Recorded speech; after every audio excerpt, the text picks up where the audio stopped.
अगर आप अमेज़न पे अपना प्राइवेट लेबल बिज़नेस स्टार्ट करना चाहते हैं, तो मैं आपको गाइड करूँगी कि स्टेप बाय स्टेप क्या प्रोसेस है जिसको आपने फ़ॉलो करना होता है ताकि आप सक्सेसफुली विदाउट एनी हर्डल अपने ब्रांड को ईज़िली लॉन्च कर सकें। सबसे पहला और सबसे इम्पोर्टेंट स्टेप इसमें प्रोडक्ट हंटिंग का है क्योंकि किसी भी ब्रांड की जो फाउंडेशन है, वो आपकी प्रोडक्ट पे डिपेंड करती है। जितना स्ट्रॉन्ग एनालिसिस, जितना रिसर्च वर्क आप अपने प्रोडक्ट के ऊपर करेंगे, वो ही आपको स्टैंड आउट करती है मार्केट में। तो प्रोडक्ट रिसर्च के अंदर जो सबसे इम्पोर्टेंट चीज़ आती है, ये तो देखना ही है कि what to sell on Amazon, demand और supply analysis through Helium 10 x-ray.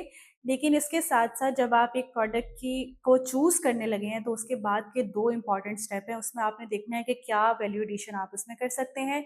इसके साथ-साथ उसकी डीप मार्केट सेगमेंटेशन कर लेनी है, मास्टर कीवर्ड शीट्स बनानी है, उसकी वैलिडेशन कर लेनी है, ताकि आप जितना वेट एनालिसिस कर सकेंगे, जितना डीप एनालिसिस कर सकेंगे, उतना आप अपने प्रोडक्ट को अच्छे तरीके से कस्टमर को पोर्ट्रे कर सकेंगे। इसमें सबसे इम्पोर्टेंट और चीज़, जो एक मेन चीज़ है, वो ये है कि आपने कस्टमर के पेन पॉइंट को समझना है। जो ऑलरेडी एक्जिस्टिंग प्रोडक्ट सेल कर रही हैं, उसमें जो खामियाँ हैं, वो आपने एज़ अ खूबी अपने प्रोडक्ट के अंदर लेके आनी है, तो यहाँ आपको काफ़ी रिसर्च करनी पड़ती है।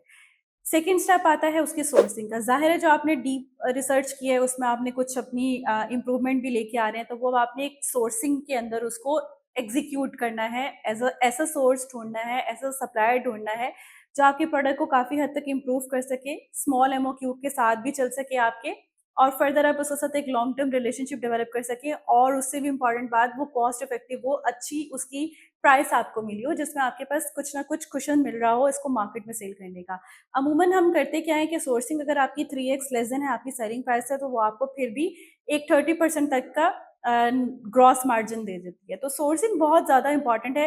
अक्सर जो प्रोडक्ट्स होती हैं वो फेल हो जाती हैं सोर्सिंग के स्टेप पर आके, क्योंकि आपको सोर्सिंग अच्छी नहीं मिल रही होती। तो सोर्सिंग टाइम टेकिंग भी है, और सोर्सिंग के अंदर ज़ाहिर है आपने डीडीपी लेनी होती है, फ्रेट कॉस्ट आपको पता है फ्लक्चुएट कर रही होती हैं, प्रोडक्ट की कॉस्ट चेंज हो रही होती है।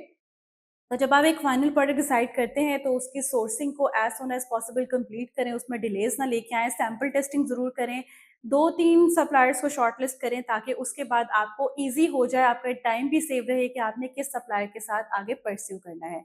उसके बाद का एक इम्पॉर्टेंट स्टेप आता है कि आपकी इन्वेंट्री सप्लायर्स से निकल कर आपके अमेज़न वेयरहाउस तक पहुँचे, जिसमें आपने शिपिंग लेबल जनरेट करने होते हैं। ज़ाहिर है आपकी लिस्टिंग तैयार होगी, तो आप शिपिंग लेबल जनरेट कर सकेंगे।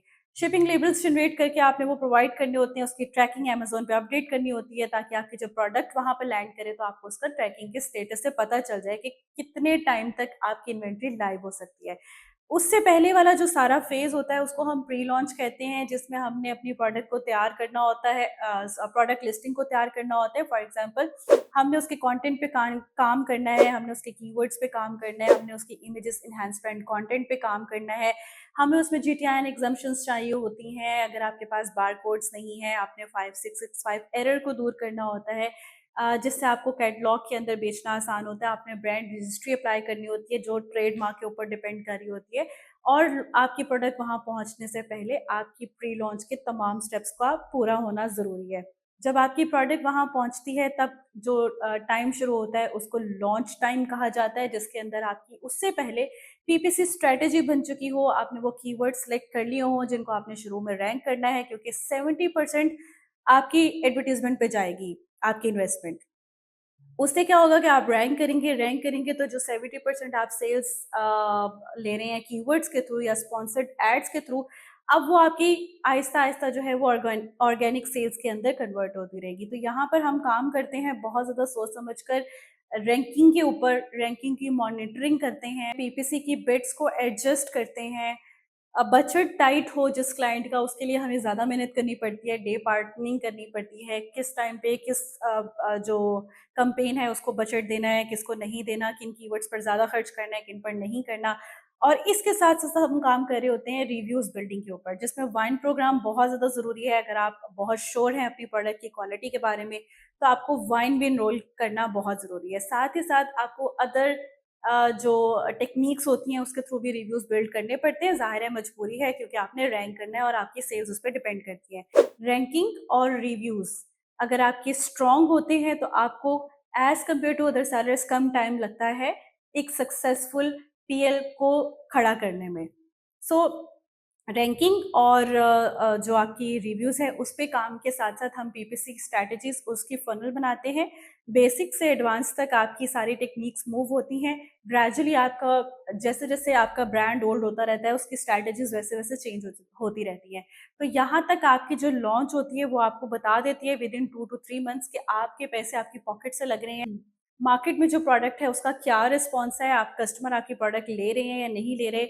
और इन सारी चीज़ों के पीछे कुछ मैट्रिक्स डिपेंड करते हैं, आपकी कीवर्ड्स, आपका कंटेंट, आपके इमेजेस और आपकी पीपीसी स्ट्रैटेजी। ये तमाम मिलकर आपकी सेल्स को जनरेट कर रहे होते हैं, आपकी कन्वर्जन को इम्प्रूव कर रहे होते हैं।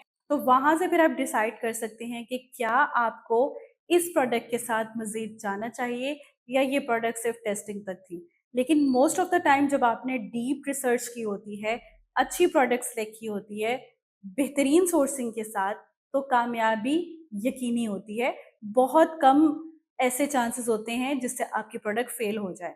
तो इसलिए हमेशा जब भी प्रोडक्ट लॉन्च करें, सोच समझ कर, टाइम लेकर करें, प्रॉपर प्लानिंग के साथ करें। विदाउट प्लानिंग, प्रॉपर स्ट्रैटेजी अगर आप काम शुरू करेंगे तो आप काम शुरू करने से पहले ही फेल हो सकते हैं।